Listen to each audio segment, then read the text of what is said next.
கொளத்தூர் தொகுதிக்கு முதலமைச்சர் ஸ்டாலின் நேரடியா போகணுங்கிற அவசியமே இல்லை. ஏன்னா அவருடைய திட்டங்களே போதுமான அளவுக்கு அந்த தொகுதிக்கு போய் சேர்ந்திருக்கு. அடுத்ததான் நாம பார்க்க போற தொகுதி சேப்பாக்கம் திருவல்லிக்கேணி.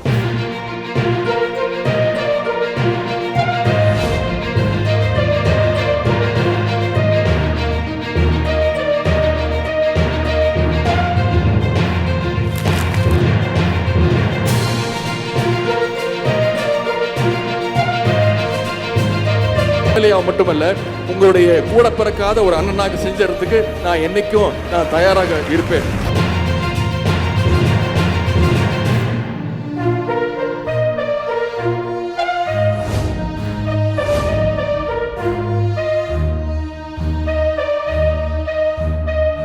ஸ்டார் தொகுதினாலே அந்த தொகுதி மக்களுடைய பிரச்சனைகள் ஓரளவுக்காவது சரி செய்யப்படும் அப்படிங்கிறது நம்பிக்கை.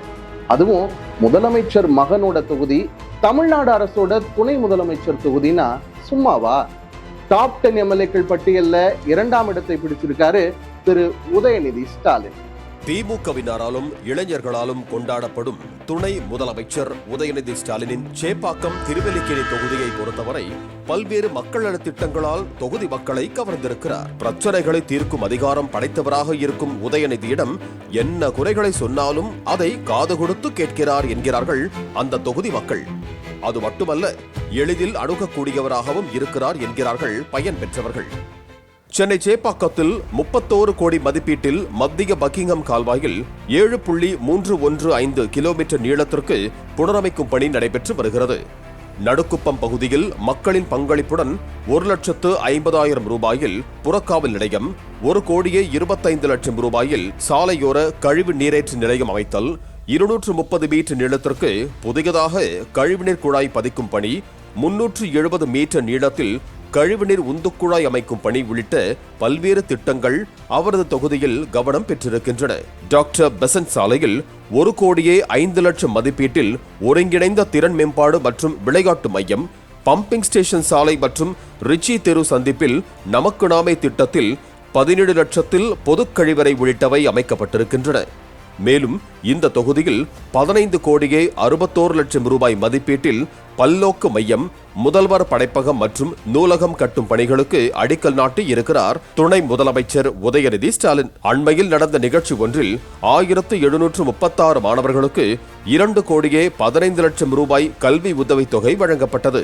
தந்தை ஸ்தானத்தில் உங்களுக்காக நான் உழைத்துக் கொண்டிருக்கிறேன். மாணவர்களாகிய நீங்கள் படிப்பு படிப்பு படிப்புன்னு படிப்புல மட்டும் கவனம் செலுத்தணும் அப்படின்னு நம்முடைய தலைவர் அவர்கள் அடிக்கடி சொல்லுவார். சேப்பாக்கம் திருவல்லிக்கேணி தொகுதியில் கடந்த 4 ஆண்டுகளில் மொத்தம் 3,734 மாணவர்களுக்கு 4,58,00,000 அளவுக்கு கல்வி உதவித்தொகை கிடைத்திருக்கிறது. உதயநிதி ஸ்டாலின் பொறுப்பேற்ற பிறகு சேப்பாக்கம் திருவல்லிக்கேணி தொகுதி நவீன வளர்ச்சியில் ஒரு புதிய பாதையை அடைந்திருப்பதை யாரும் மறுக்க முடியாது. குறிப்பாக இளைஞர்கள் மற்றும் விளையாட்டுத் துறையின் மீது இவருக்கு அதிக ஈடுபாடு உண்டு. தொகுதியின் பாரம்பரியத்தையும் நவீன வளர்ச்சியையும் சமநிலைப்படுத்துவதில் இவரது பங்கு முக்கியமானதாக இருக்கிறது.